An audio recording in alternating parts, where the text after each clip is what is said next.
Not all computers are the same. Different buyers have different needs, and choosing the right computer depends on how it will be used. Students, affordability and portability are key. They don't need extremely powerful computers, just something reliable for school tasks, research, and online classes. Budget-friendly choices include the Lenovo iPad Flex 5, the Acer Aspro 5, or even a Chromebook like the Acer Chromebook Spin 5133. These laptops are lighter on the wallet but still dependable for every school works. Anyway, nagadepende pa na sa students naman. Just like sa EDOC is more on Microsoft Word gina sila.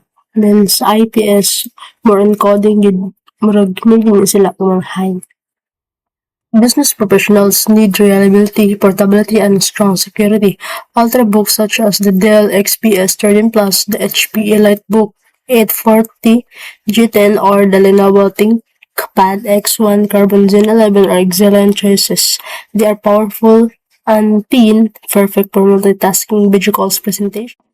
Ang mga business professional na is kasagaran gid nga magpalit og mga high-end nga computer tungod kay kinahanglan nila ang kasiguraduhan, usog. Kay importante nga paspas ug lig-on ang computer aron makatrabaho sila ug tarong sa ilang mga work. Kung sa gamer pud no is naay klase nga kung ano PC, desktop or laptop PC. Kung mayroon ka og desktop PC, mas kusgan ug mas maayo alang sa high-end gaming, mas dako ang cooling system o nga dili-dali mo init. Ang gid sa mga gamer no.